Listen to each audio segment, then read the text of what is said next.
Everybody, இன்னைக்கான mark room சீரீஸ்ல ஒரு சூப்பரான ஒரு 3 மார்க் கொஸ்டினை நம்ம டிஸ்கஸ் பண்ண போறோம். இது பயோடைவர்சிட்டி அண்ட் கன்சர்வேஷன் சாப்டர்ல இருக்கக்கூடிய கொஸ்டின்.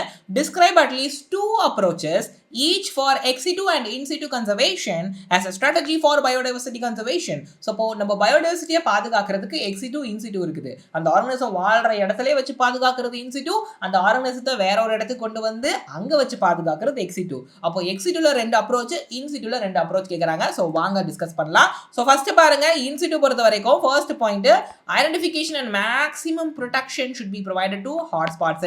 பயோடைவர்சிட்டி ஹாட்ஸ்பாட்ங்கிற ரீஜன்ல எண்டமிசம் ஜாஸ்தி, ஸ்பீசிஸ் ரிச்னஸ் ஜாஸ்தி, அந்த இடத்தை ஐடென்டிஃபை பண்ணி அதை பாதுகாக்கணும். ரெண்டாவது, legal protection to ecologically rich areas. இந்த எக்காலஜிக்கலி ரிச் ஏரியாஸ் தான் பயோடைவர்சிட்டி ஹாட்ஸ்பாட் ஆக்சுவலா.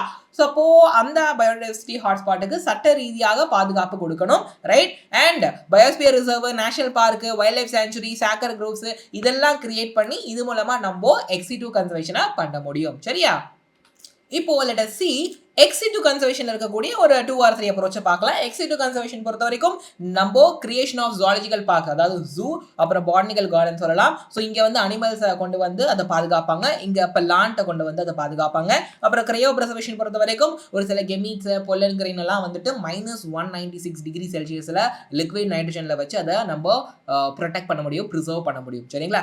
அண்ட் பாத்தீங்கன்னா சீடு பேங்க், எந்தெந்த பிளான்ட் வந்து அழியுதோ, அப்போ எக்ஸ்டிங்க்ட் ஆகக்கூடிய அபாயத்தில் இருக்குதோ அந்த பிளான்ட் சீடை கலெக்ட் பண்ணி வந்து ஒரு இடத்துல செப்பரேட்டா ஸ்டோர் பண்ணி ப்ரிசர்வ் பண்ணி வைப்பாங்க. ஸோ தேவைப்படுற நேரத்தில் யாருக்கு எந்த பிளான்ட்டோட சீடு வேணும்னாலும் அவங்க அந்த சீட் பேங்க்ல இருந்து எடுத்து யூஸ் பண்ணிக்கலாம். சரியா? ஸோ அப்போ இன் சிட்டுக்கு ஒரு 2 அப்ரோச், எக்ஸ் சிட்டுக்கு ஒரு 2 அப்ரோச் மினிமம் நீங்க எழுதினா போதும், எக்ஸ்ட்ரா கூட எழுதலாம். ஸோ ஹோப் இந்த கொஸ்டின் உங்களுக்கு ஹெல்ப்ஃபுல்லா இருக்குன்னு நம்புறேன். அடுத்து எந்த சாப்டர்ல இருந்து நம்ம மார்க் ரூம் செஷன்ல கொஸ்டின் வேணும் அப்படிங்கிறத கமெண்ட்ல போடுங்க. இந்த வீடியோவை ஃப்ரெண்ட்ஸ்க்கும் ஷேர் பண்ணுங்க. Keep learning, keep growing. See you.